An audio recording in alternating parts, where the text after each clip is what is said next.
ከመይቀርበው ክብርና አምላክ ይሁን። እግዚአብሔር ይመስገን። አምላክ ደጋግሞ ይባርከናል። ዳለፈ ሰሙን ፓስተር መስፍን ዛዕባ መንፈስ ቅዱስ ዘመሃረና ትምህርቲ ዝነበርኩም ሰባት እስኪ ኢድኩም ብዙሓት ሰባት ነይርኩም ካብ ስላሴ አስተምህሮ መሰረታዊ ዝኾነ ማለት ነው። ዘበንን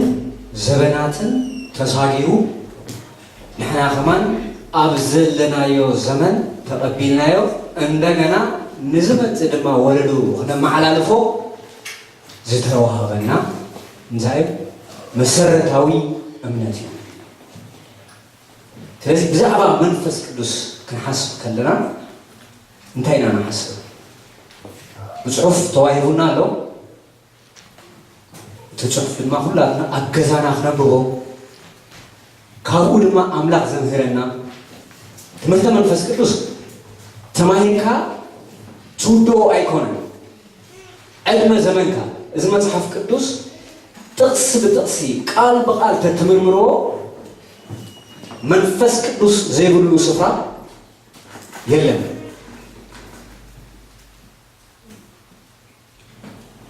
ዋላ እዚ መንፈስ ቅዱስ ዝፀሓፍዎ ሰባት ናይዚ መንፈስ ደራሲ መን?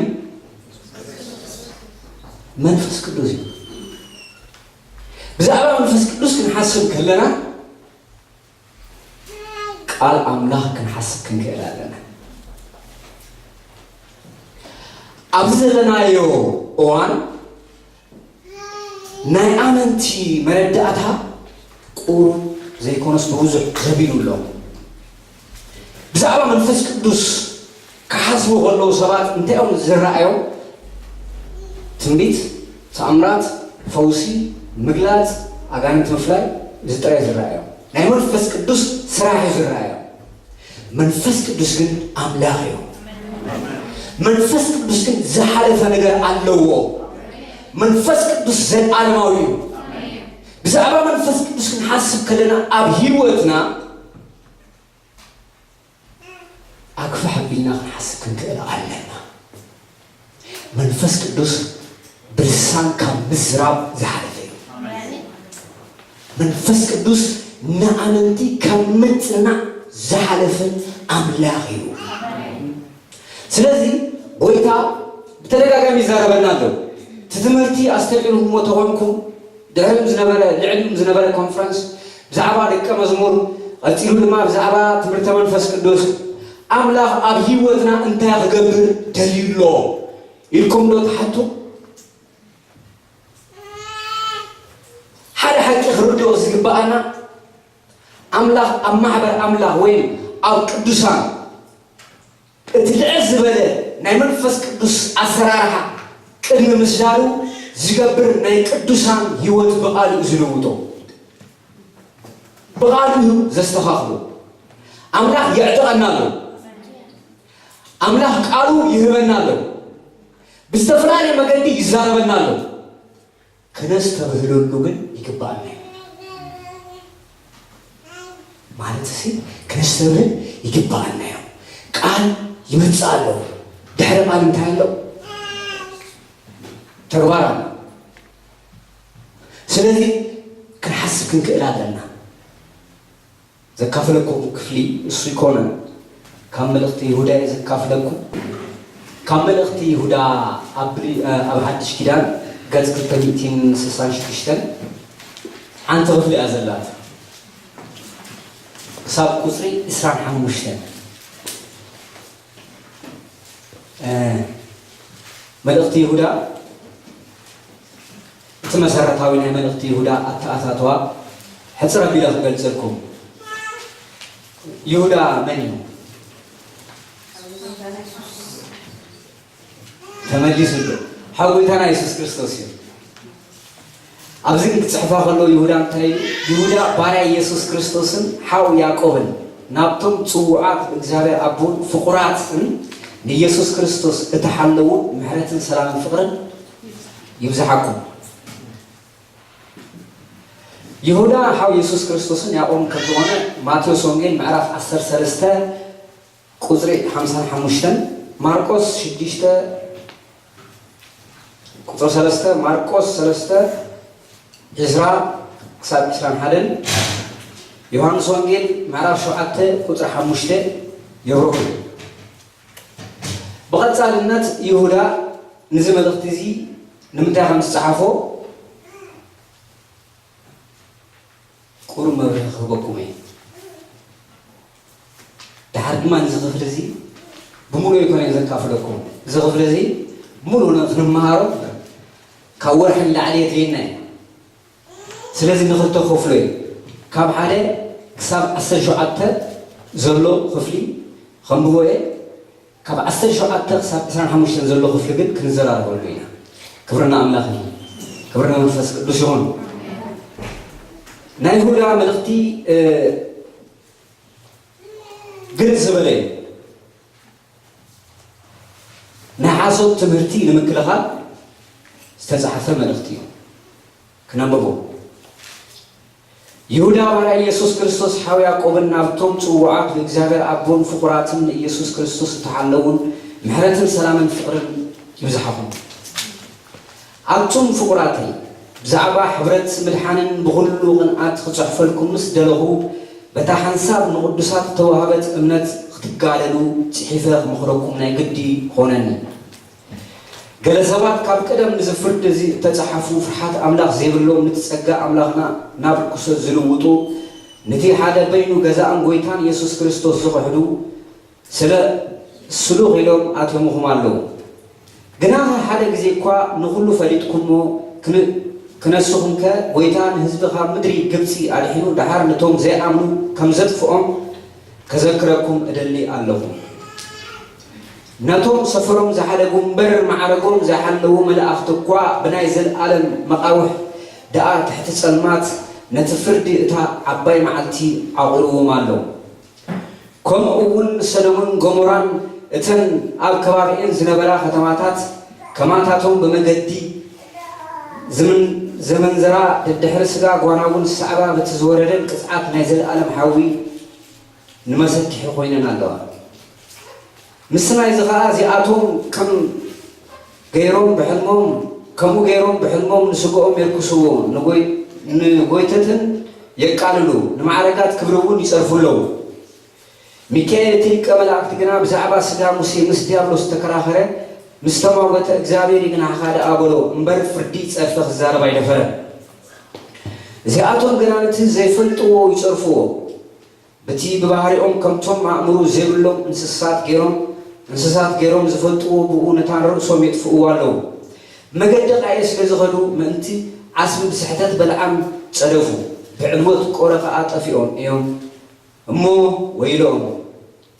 እዚኣቶም ብዘይፍርሓት ምሳኻትኩም እናበልዑ ንርእሶም ዝዋስዩ ኣብቲ ናይ ፍቕሪ መዓድኹም ጸያቒት እዮም ንፋስ ኔውነቸው ዝደፍእ ማይ ዘብሉ ደበና ማይ ዘይብሉ ደበና زيفريا خلت ساعة زموتا كاب سرن تمنقصا أوام حاجاي نتنوري رأسهم زعفوا برتوعات معبد بحري بريغريك زبد كواخد تيوم زياتهم جزبلت المات نزل عالم تعقلوا لهم علم هينوك اتصبعي كاب آدم زياتهم إنه قويتان غلاتهم كفردهم إلو مس أعلافات قدوسات متشير لهم نتهم فرحات እግዚአብሔር ዘይብሎም ኩላቶም ድማ ብዛዕባ እቲ ዝገበርዎ ሁሉ እኩይ ግብርን ብዛዕባ እቲ ሓጥኣን ግፉዓትን ብዛዕባኡ ተዛረብዎ ዘበለ ሁሉ ዘረባ ድርቅናን ቀጽዖም እዩ ኢሉ ተንበየሎም እዚኣቶም ማዕዘምዘምቲ ንዕድሎም ዝነቕፉ ከም ፍትወቶም ዝመላለሱ እዮም ኣፎም ቃል ትዕቢት ይዛረብ ምእንቲ ጥቕሚ ርእሶም ከዓ ንገጽ ሰብ ይንእዱ ንስኻትኩም ግና ኣቱም ፍቁራተይ نتي اتوم حواريات قويتانا يسوس كريستوس أبدحراي زمن بأكوي فتوتهم زمالالسو من لاغستي كتنسو يوم إلهم قدم زنقرهم قالات ذكروا زي آتوم في الله زبطو منفذ زيبلهم سقاوين نسخاتكم قناع آتوم فقراتي بتاخاب كل اتقدست امنت كل رأسهم انها نتكم መንፈስ ቅዱስውን እናጸለኹም ነቲና በሕይወት ዘለዓለም ዘብጽሕ ምሕረት ጎይታና ኢየሱስ ክርስቶስ እናተጸበኹም እሲ ንርእስኹም በፍቅረ አምላክ ሓልውዋ ንገሊኦም ነቶም ዝጠራጠሩ አርድኡዎም ንገሊኦም ካብ ሓው መንጢልኩም አናግፍዎም ንገሊኦም ድማ ነቲ ብስጋ ዝረኸሰ ክዳን እኳ እናጸላእኹም ብፍርሓት ደንግጽሎም ነቲ ካብ ውድቀት ዘበለ ክሕልወኩም ብሓጎስ ብዘይነውሪ ኣብ ቅድሚ ክብሩ ከቁመኩም ዝከኣሎ ነቲ ብኢየሱስ ክርስቶስ ጎይታና በይኑ መድሕና ዝኾነ አምላክ ቅድሚ ሁሉ ዘመናት ሕጂ ንሁሉ ዘለዓለማዊ ዘለዓለምን ክብርን ግርማን ኃይልን ስልጣን ይኹን ነው አሜን ክብርና አምላክ ይኹን ናይ ይሁዳ መልእክቲ ከምቲ ንሪኦ መጠንቀቕታ እዩ ንቅዱሳን ዝተዛረቦም እንታይ መጠንቀቕታ እዩ ኣብ ማእኸሎም ሰሊኾም ዝኣተው ግን ናይ ጎይታና ናይ ኢየሱስ ክርስቶስ ጸጋን መንፈስን እንታይ ዝገብሩ ዘቃልሉ ናሓሶት መምሃራን ኣብ ማእኸሎም ነይሮም ይሁዳ ግን እዚ ክዛረቦም ከሎ ሓደ ነገር እዩ ዝብል ዘሎ እዞም ሰባት እዚኣቶም ኢሎም ኣብ መወዳእታ ክዓጽፎሎም እዞም ሰባት እዚኣቶም እንታዮም እዚኣቶም ብፍላይ ዘምፁ መንፈስ ዘይብሎም ስጋውያን እዮም እንዳበለ ዝዛረብ እስኻቱም ግን እንታይ ፍቁራት ኣብዛ ክፍሊ እዚኣ ይሁዳ ንዘን ማሕበራት እዚኣተን ክጽሕፍ ብተደጋጋሚ ዝተዛረበው ነገር አሉ ኣብቲ መእተዊ እንታይ እናበለ ኣቱም ፍቁራት ኣቱም ፍቁራት بفقر أملاك استزوجوا قدوسان بقويتانا بمدحنا بإيسوس كريستوس مسوات النت استعدبوا قدوسان أنتم فقراتي يمعنوا مالو ما عدا يزقبروا لهم زلوا الصحاتكم بسبب أيكونكم استفقركم وبغالي أيكونا بأبو تفقركم يهم الصحاتكم بأملاك استفقركم سباتهم أنتم فقراتين نعخاتكم أن تأخذ لكم يدل الله كما أدركم إذا أنا يزال على الهيوة مجدي أنت يبلوا حزوا كابكوتري أستر شمون تحت ويدو زاربو نجارات هذا كابكوتري إسراء جميل نساتهم كن أنتم فقراتين أنتم فقرات استفقركم بأملاك استفتهم يهم نعتز العالم هو توشدكم مجدي نعتز العالم هو ترجعكم مجدس انتهى يتقدست ابنتكم برؤسكم إنها نزكم بتقولوا تقدست ابنتكم بقولوا انتهى إنها قبركم إنها نزكم أمنتي كهن نزو علوهم ህይወቱም ክህነት አለው አገልገልቲ ህይወቱም ክህነት አለው በምንታይ በቃል አምላክን በጸሎትን ይዝብል ዘለው እዚ ወዲሉ ዝዛረቦ ዘለው እንታይ በቃል አምላክን ሰብ ህይወቱ ምንታይ ዝህነት በቃል አምላክ ካለፈ በጸሎት በምንታይ እንዳጸለኹም በመንፈስ ቅዱስ እናጸለኹም መንፈስ ቅዱስ ኃይል እንታይ እንዳገበርኩም እንዳጸለኹም نعتنا إذا العالم يوت توسد مقدي أنت يقولوا حلوة يوت يحلو بخريستوس يسوع تقبلنا يوزن عالماوي يوت يحلو يوت كاتزي حل غايو بيمان بتسقام زمت نفس بيمان بتسقام زمت بإذنهم بعينهم زعتوا نجار نتيجة تسرت كلو مسرتها أمنت يفرسون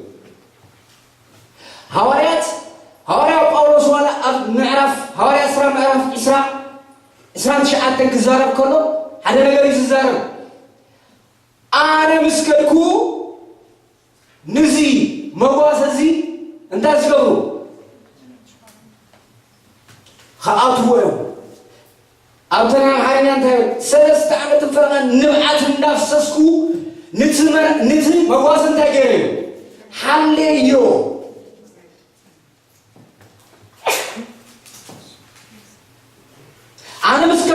كما قالكم كم زيت السوق يفلتين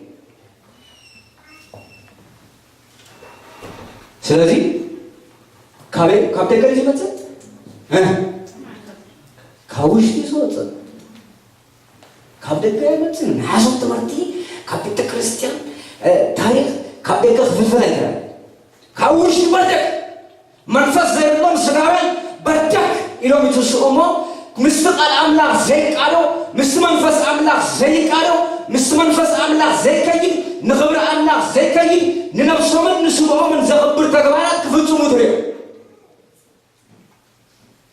حال هذا ما بمنفس جميلهم بسنا يدمدموا كجملوا خلوا بعكي بناء منفس أملاكهم بقال أملاك غيره خدم دم كلهم بمنتهى بسجا كاب نجار مجمرياس ناي نجار مودعتا يقول مزحف كدوس سلازي هيوتنا زحلو هيوتي بيت كريستيان دغاغيما الاملاك تبهرلو مغنيات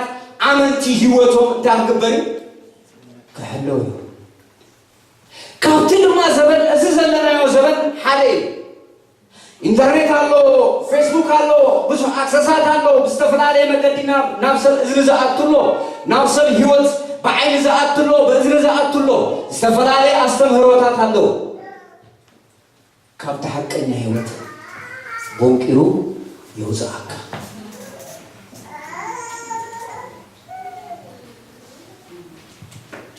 ስለዚህ ዝሞክሮም ዘሎ እታስ ተቀበልኩማ በክርስቶስ ኢየሱስ استقبلكم مدحان كتحلوه انتهى يقبل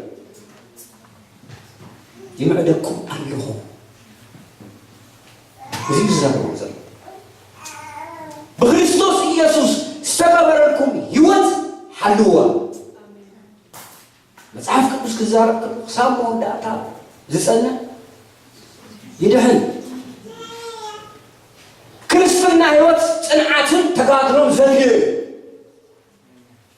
ናይ ክርስትና ህይወት ጽንዓትን ተጋድሎም ዘልየ ሰብ በጸሎት ክጸልይ ክኽእላሎ አማኒ በቃል አምላክ ክጸልይ ክኽእላሎ በተዛአመነ እምነት ሓደ አማኒ ጠጠው ምባል ተዘይክኢሉ ካብቲ ዝተሰረቶ መሰረት ዝነቕሎ ዘነቓልቆ ንፋሳት ክመጽእ ከሎ ጠጠው ምባል ተዘይክኢሉ በቃል አምላክ መንፈስ ቅዱስን ብጸሎትን ወርቅቆ ወይ ዝኸይድ ስለዚህ መክሮም ዘሎ እዚ ዝመጸኩም ንፋስ ካብ ሱር ሒዙኩም ከይከይድ የተሓሳስበኩም ኣለኹ ኣብታ መሰረትኩም ታንጽኩም እንታይ በሉ ጠጠው በሉ ክርስትና ህይወት ክጅመር ከሎ ቀሊል ንጎይታ ተቀቢልካ መንፈስ ቅዱስ ተመሊእኻ ደስ ይበል እታ ህይወት ግን ምስተቀበልካያ እንታይ ህይወት ሓሊኻያ ሳብ መወዳእታ ክትከይድ ግን ዘኽፍለካ ዋጋ ኣለዎ ኣገልግሎት ጥራይ ኣይኮነን ዋጋ ዘኽፍል ህይወት እውን ዋጋ ይኽፍል ይሁዳ ዝሕፈሎም ዘሎ እንታይ እዩ ብዛዕባ ዝተቐበልኩሞ ህይወት ክርስትና ተረዲድኩም ተኮይኑ እንታይ ግበሩ ዋጋ ክፈሉ ክብሪ መንፈስ ቅዱስ ክርስትና ዋጋ ይኽፍል ዝተቀበልናዮ ህይወት ዘለዓለማዊ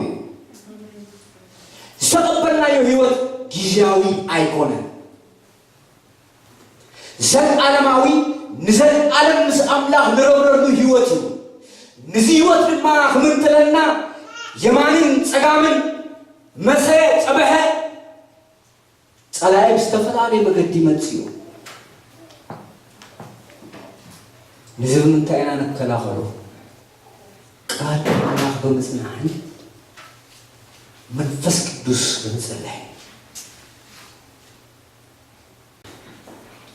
ክብሪ መንፈስ ቅዱስ ይኹን ስለዚህ እዛ ናይ ዘለዓለም ህይወት ክንሕልዎም ግድን እዩ እዛ ናይ ዘለዓለም ህይወት ክንሕልዋስ ግድን እዩ ምንታይ በቃል አምላክን ጸሎት ጥቅሳት ክበቁም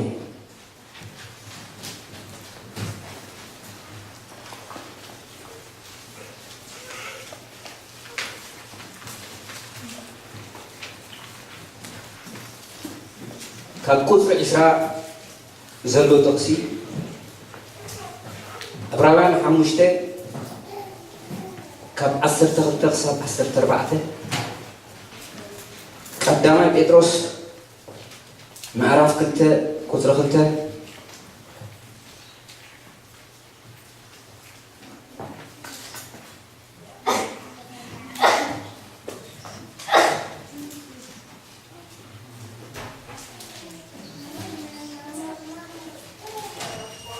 رومي معرف شمونته قطرة شعات رومي معرف شمونته قطرة شعات زنب بدلي سواد حال زبد ما إفيسون معرف شتشته قطرة 10 شمونته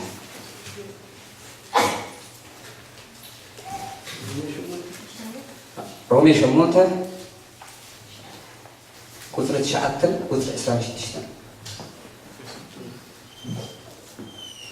يا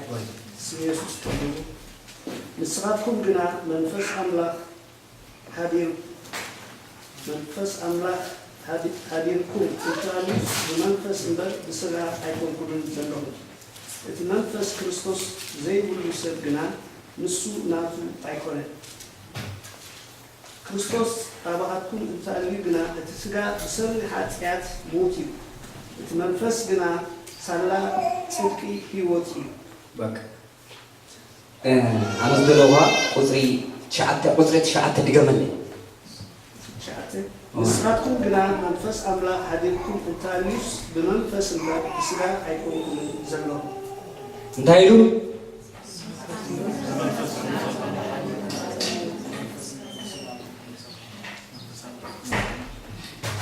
أو قطر 10 شعات انتهيبل زياتهم مفلا يزمصو منفس زيبلهم سغاويان يا منفس قدوس زحدرو سب نحبرت يستد متقواف منفس قدوس زحدرو سب ناي كريستوس منفس زلو سب قطر دما ابا خلفا قطر 26 نو قطري 26 يس منفس دما كمو مدخلنا يدفوي كبيرنا كنصلي كيزبالنا ايفلتنينا سلازي المنفس بعد في زين قدرنا زمنا سمعهم منفس يحجزنا التي اوشنا زحدر منفس انت يقبل يمننا يحجزنا افيسون ما عرفش تيشتا 10 شهور زب بليس فرزي بليس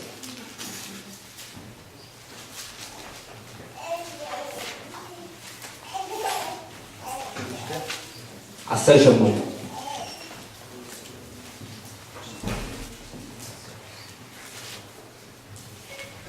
بكل صلوات نمانون كاب كل ساعة بمنفس الناس اللي هم مو سناي زون بكل الناس منكم سلا كلهم قدسان صلوات نقرأ سمعهم ولا بزعبان مسخا زي كونس نغال ما قدسات نكبر بصلوت تابل نغال بمنفس قدوس نايغويتانا يسوع كريستوس منفس زلوسا انتي خابو حالفوس نغالوت انتي زغبر يصليو قصري اسران حدا دما نتينا بيوت زل عالم زوجة مهرم قويتانا يسوع كريستوس النا تتصبغو نسي نرسه بفقر أملاح حلوة نرسهم بمنتهي نرسهم بمنتهي أنتم فقراتي نرسهم بمنتهي حلوة بفقر أملاح رومي نعرف أسترت هذا إسرائيل كلته سينا مبلي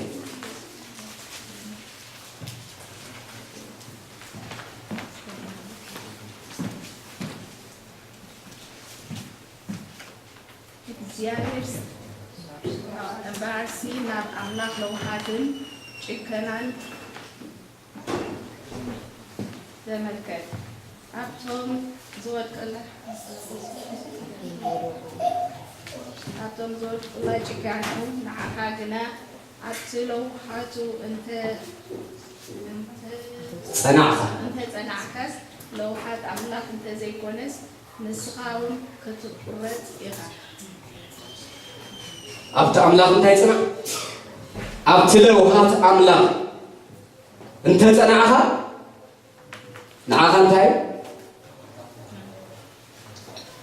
እንደገና ዮሐንስ ወንጌል 15 ቁጥር 9-10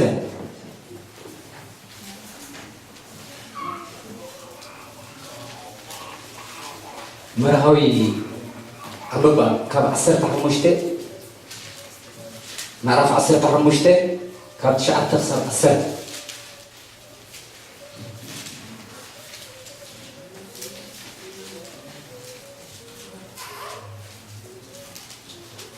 اسمي سكمبوي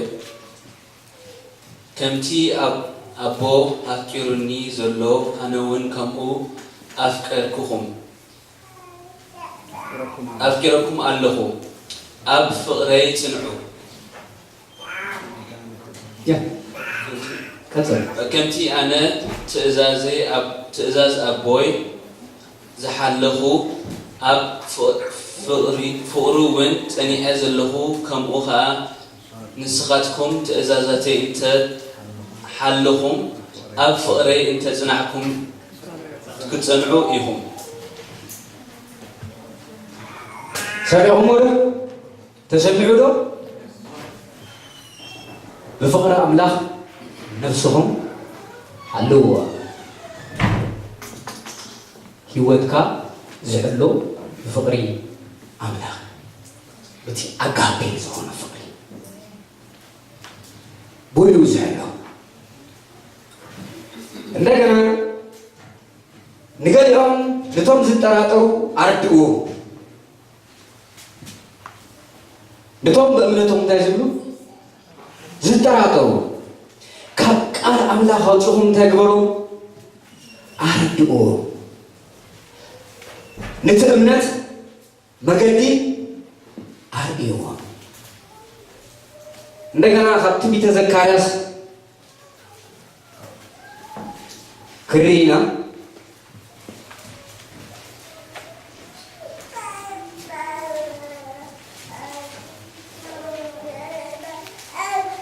ትንቢተ ዘካርያስ ምዕራፍ 3 ካብ 3 ክሳብ 4 እንታይ ይብል አንብቦ መን ይዘንብበለ ፍረዚ ከምዚ ይብል ንገሊኦም ካብ ሓዊ መንጢልኩም አናገፍዎም ንገሊኦም ድማ ነቲ ብስጋ ዝረኸሰ ክዳን እኳ እናጸላእኹም ብፍርሓት ደንግጹሎም ትንቢተ ዘካርያስ ምዕራፍ 3 ካብ 3 ክሳብ 4 ክንብበልና ፍረዚ ኢያሱ ከዓ ረሳሕ ክዳውንቲ ተኸዲኑ ኣብ ቅድሚ እቲ መልአክ ደው ኢሉ ነበረ እቲ መልአክ ከዓ ነቶም ኣብ ቅድሚኡ ቆይሞም ዝነበሩ ነቲ ረሳሕ ክዳውንቲ ካብኡ አልዕልዎ ኢሉ መለሰሎም ንኡ ከዓ ርኤ አበሳኻ አውፃእኩልካ ብሉፅ ክዳውንቲውን ከደንኩኻ በሎ يس سمعهم ولا أبصارنا تجريو أبصارنا تجريو أبصارنا تجريو نتوب كنا نمزرسه نتوب نيزع على النجار استنكفوا يوحنا إسرائيل ما كاب سلسة معرف سلسة قصر 4 سلمونا ببلش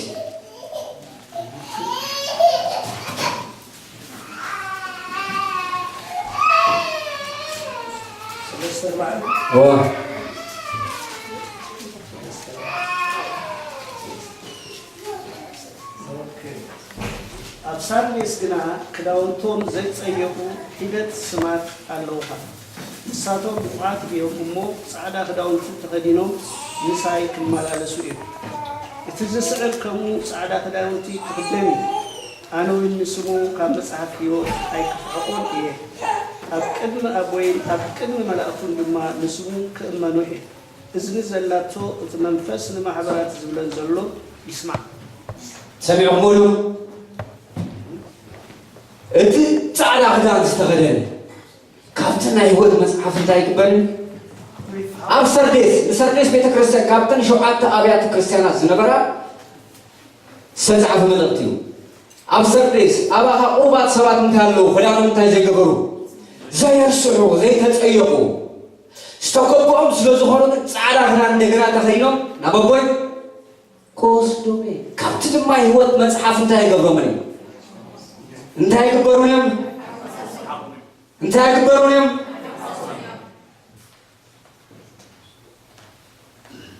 ቶም ክዳኑ ዘጸዩ ኣብዚ ቦታ እዚ ይሁዳ ክመክሮም ከሎ ሓደ ነገር ይዛረቡ ዘሎ ናብ ዘለዓለም ህይወት ዝወስዶም መገዲ እንዳጸለዩ ክስዕቡ ካልኣይ ድማ ቶም ክዳውንቶም ዝረስሕ ድማ ብፍቕሪ እንዳመሓሩ ይላገብ እዩ ሓደ ግዜ ሕማቕ ነገር ይላገብ እንዳመሓሩ ፍቕሪ በቲ ናይ ኣምላኽ ፍቕሪ ዝተመልአ ሰብ ኩሉ ሻዕ እንታይ ኣለዎ ምሕረት ኣለዎ ይቕርታ ኣለዎ እንዳመሓርኩም ናብ ዘለዓለም ህይወት ክምለሱ ግበሮ ማሕበር ኣምላኽ ናይ ጻድቃን ስብስ ጥራይ ኣይኮነን ኣብ ዓለም ሓጥኦም ዝነበሩ ሓጥእ ዝነበርና ብክርስቶስ ኢየሱስ እንታይ ዝኾንና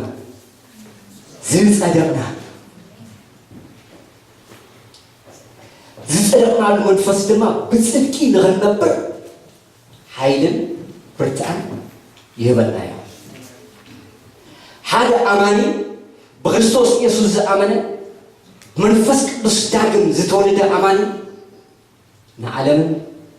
ንኃጢአትን ንግፍዕ ዘበለ ሁሉ ጽየፎ እዩ ናይ ክርስትናና መስመር ክዳንካ ምሕላው ክዳንካ ኣይትጽየቕ ዝተገበኦም ሰባት እዮም ኣብ ሰርዴስ ዘለዉ ሰባት እንታይ እዮም ጉቡኣት እዮም ዘይተገበኦም ድማ ኣለዉ ኣብቲ ቦታ ካብ ዝገርመኩም ነገር ውሕዳት ሰባት ኣለዉ ምሳኻ ዝተገበኦም ስለ ዝኾኑ እንታይ ክገብሮም እዩ ክወስዶም እዩ ሰንበትን ረቡዕን ዝተፈላለዩ ፕሮግራማት መጺና ምክፋልና ውሕስነት ኣይኮነን ናይ ክርስትና ክነግረኩም ናይ ቤተ ክርስቲያን ኣባል ምዃንና ወይም መባእን ኣስራት ዕሽርን ብምሃብና ወይ ኣብ ዝተፈላለዩ ኣገልግሎት ምክፋልና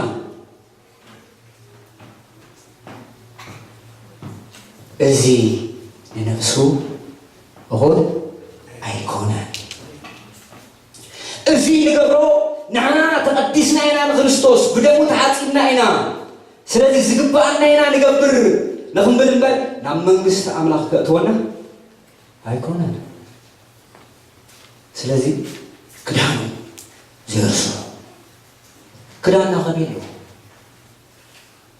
ውሽጥና ኸመይ ኣሎ ዘካርያስ ምዕራፍ 3 ካብ 3 ክሳብ 4 እቲ ዓብዪ ወዲ እየጸዴቕ ኢያሱ ምስ በዓል ዘሩባቤል ቤተ መቅደስ ክሰርሕ ዝተፀውዐ ክዳኑ ረሽነ ነይሩ ሸይጣን ግን መፂኡ እንታይ ገይሮ ከሲስዎ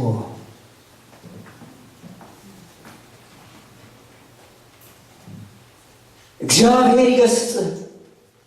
ኢየሩሳሌምን የመረጠ እግዚአብሔር ምን ያድርግ ይገስጽ ዮሐንስ ራእይ ምዕራፍ 12 ከምዚ ብል አሁን የአምላካችን ማዳንና ኃይል ሆኗል የክርስቶስን ስልጣን ቀንና ሌሊት በአምላካችን ፊት የሚከሳቸው የወንድሞቻችን ከሳሽ ዲያብሎስ ምን ተብሏል ተጥሏል ከበጉ ደምና ከምስክርነታቸው ቃል የተነሳ ምን አደረጉት ድል ነሱት ዲያብሎስ በጌታ በኢየሱስ ክርስቶስ በመስቀሉ ቃል ድል ተነስቷል ኃጢአት ድል ተነስቷል